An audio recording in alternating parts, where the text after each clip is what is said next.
Curb Your Enthusiasm. It's ridiculous! Thomas's frustration echoed around the station, but did nothing to arouse interest in his case. Percy snored a touch louder in his siding, and Annie and Clarabelle sighed, knowing what was coming next. If people wanted to see my branch line, why not let me show them? I know the line and our timetable better than anyone. These enthusiast specials are nonsense. Imagine making me wait at the cattle dock. As we've told you countless times, Annie sighed, the Fat Controller promised we wouldn't be late.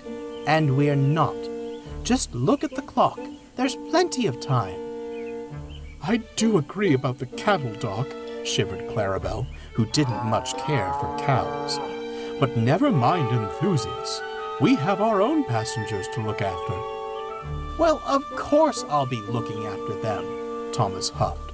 I have a duty to my branch line, but does the engine pulling these trains respect that? A familiar whistle echoed in the distance, and Thomas smirked knowingly. I suppose that answers my question. With more pomp than the circumstances called for, James rolled proudly into the station, whistling once more.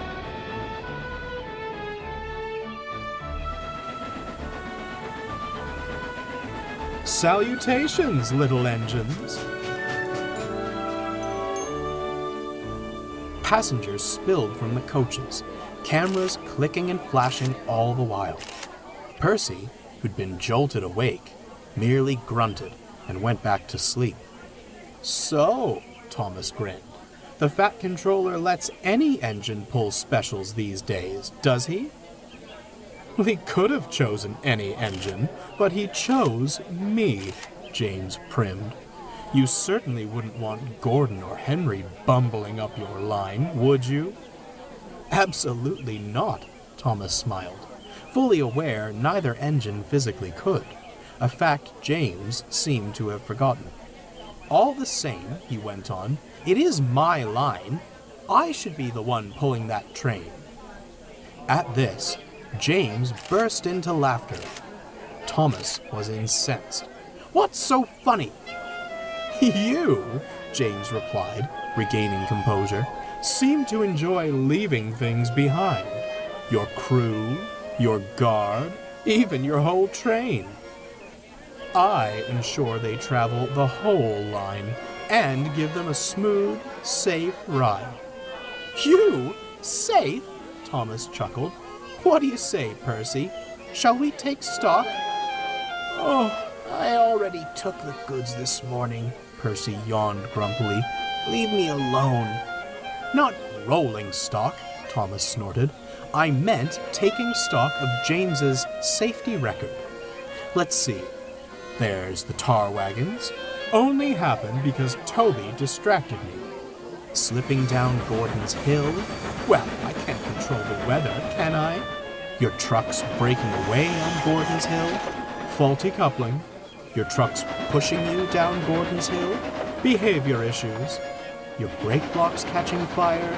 You're pushing it. The bootlaces? And now you've crossed the line, James exploded. Well, if you can't take the heat, drop your fire, Thomas retorted. Says the engine who fusses when he doesn't get every special the Fat Controller schedules. No wonder he doesn't trust you with them. He clearly trusts me enough to give me my own branch line, unlike some engines I could mention. I'm the only reason you have a branch line to begin with, James sneered. Without me, you couldn't have toddled off to play the little hero. You'd have remained a mere shunter. Perhaps I should have left you in that field, Thomas spat.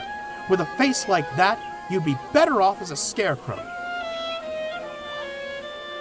It took their drivers, firemen, the station master, and several porters to break up the argument. With much whooshing and snorting, the quarreling engines went about their work, brooding all the while. Bewildered enthusiasts photographed the whole ordeal. Poor Percy found himself an unwilling sounding board, Whenever he met them, Thomas and James would complain bitterly about each other. "Never thought I'd prefer the company of trucks," the little green engine muttered, scurrying off before another tirade was launched at him.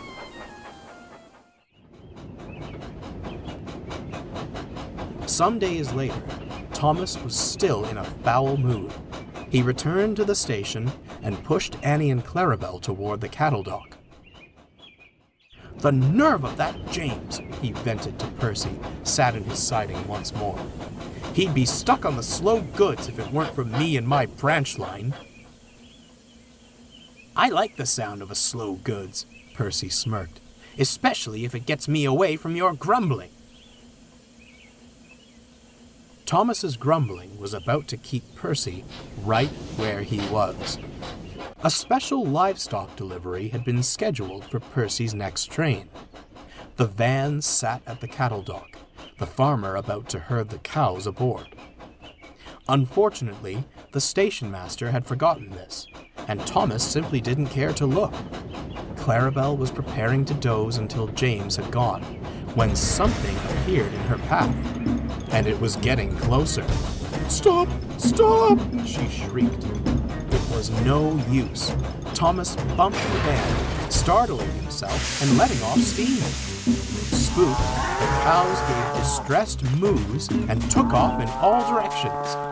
"My cows!" Percy shrieked from his siding.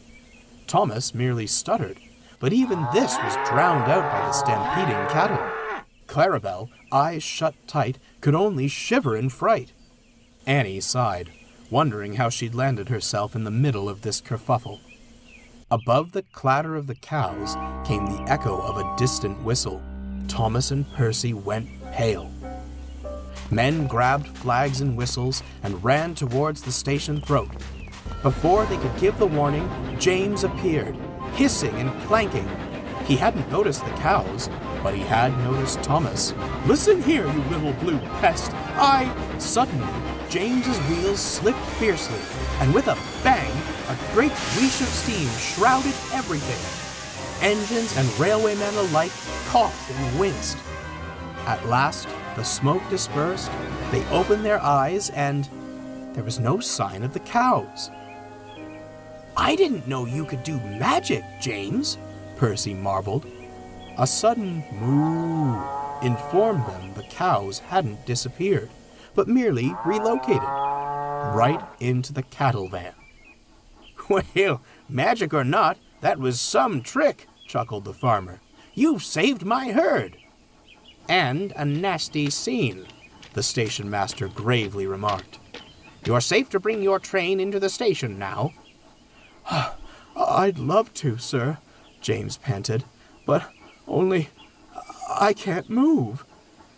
"It's your own fault," his driver chimed in. "With all that smoke and steam you made on the climb up, it's little wonder you ended up priming." "Not only that, you've burst your cylinder caps, old boy," added the fireman. "You're stuck." "Not for long. I'll help." Thomas scurried from his siding, ready to pull James and the coaches to the platform. Thank you," stammered James, disarmed. "Thank you," chuckled Thomas. "My branch was nearly a pasture." He sighed and looked at his buffers. "You did keep your passengers safe, too. I'm sorry for being cross, and for the bootlace remark." "And I'm sorry for belittling you," James replied.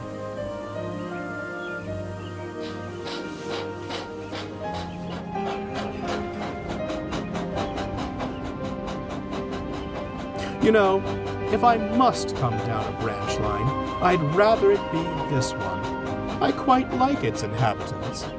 You earned it, with or without me."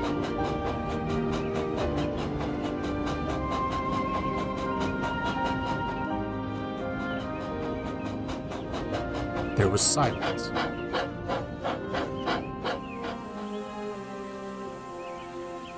"Now, don't ever mention bootlaces, or I'll never come round again."